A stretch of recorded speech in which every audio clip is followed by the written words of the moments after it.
This story began when I was about 17 years old, a couple months from my 18th birthday, high school senior, and I was a pretty normal kid other than the fact that I had never had a girlfriend, which is something that I didn't really talk about with my male friends because everyone else seemed to be really sexually active and normal. So, one day my buddies decided that they needed to hook me up with a nice young lady, and so they did. And because I didn't want to be ridiculed, I just went ahead along with the date.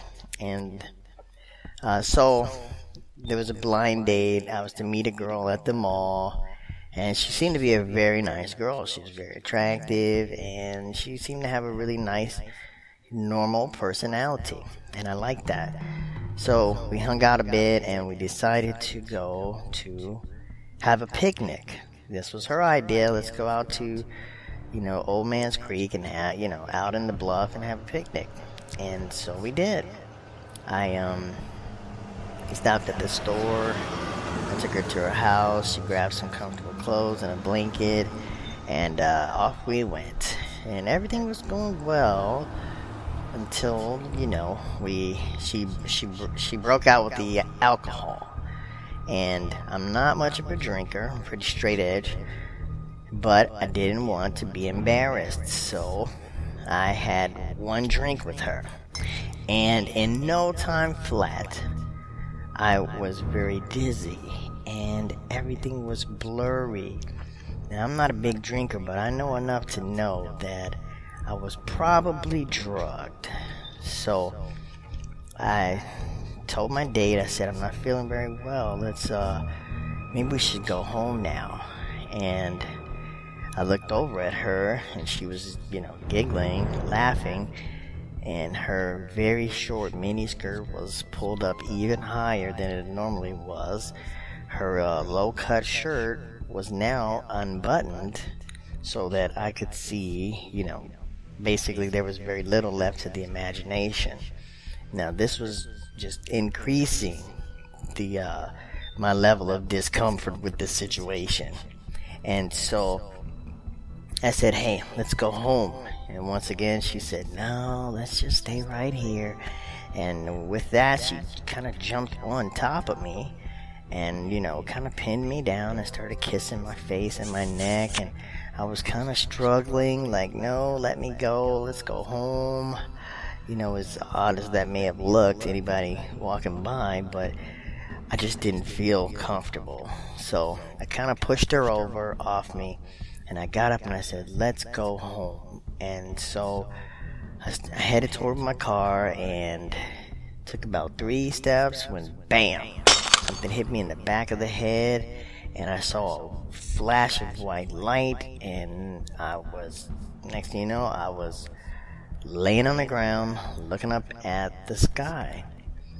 And I looked over, and she was on top of me, and next to me was the wine bottle. Apparently, she had thrown it and hit me in the back of the head. And now she was on top of me, pulling my clothes off me and unzipping my pants. And I was like, no, stop it. And she wouldn't stop it. She had this insane look in her eyes. Like, I know I'm hot, but damn. Anyway, I finally just, brought out my inner Incredible Hulk, and I pushed her off me, and I said, damn it, bitch, calm down, I'm leaving. And so I was walking towards the car, and this time I was walking backwards, keeping my eye on her because I didn't want to get hit in the head with anything else. And that's when I saw it. She reached into her bag and pulled out a knife, and she ran straight at me with a knife above her head, like she's gonna just stab me in the face or something. And I started running and screaming like a girl, and she was chasing me down. And I got to the car, and I was fumbling for my keys to open the door, and I dropped the keys and bent over to pick them up, and yam, she got me. She stabbed me twice in the back. I turned around, knife still stuck in my back, and I punched her right in the throat. Boom! She fell down, and instead of laying down, she just rolled like some martial artist, got back up, punched me in the face 2 or 3 times. I'm seeing stars. I'm grabbing her, wrestle her to the ground. I'm grabbing her by her hair and banging her head on the concrete. She's got her teeth in my neck, biting me. I can feel the blood pouring down my neck. We are rolling, rustling, tussling. There's blood everywhere. And finally, I was able to grab a brick and just clunk her in the face 7 times. It took 7 times for her to finally calm down. So she's laying there in the bloody pool. I'm leaking everywhere.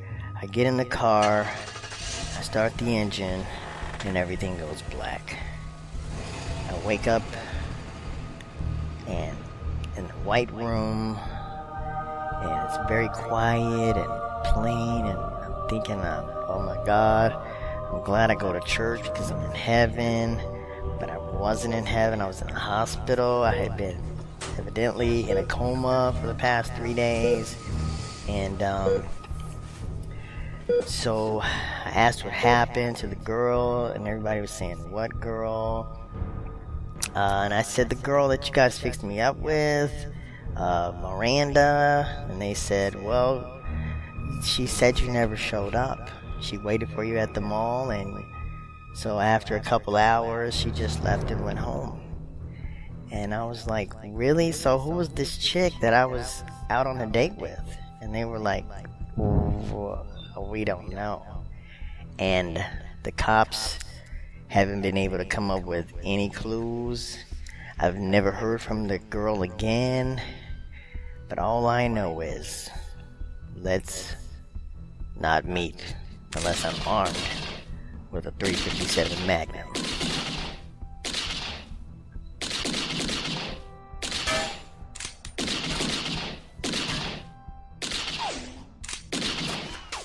Hello, Mr. Creepy Lobster here. I just want to take a moment to say thank you for watching our videos, and if you could take a moment to like, share, and subscribe to our channel. We'll be adding new content a few times a week. We'd love to hear from you, so if you go ahead and subscribe and leave a comment, and if you have any suggestions for content for future videos, let us know. Take care and enjoy the video. Sincerely yours.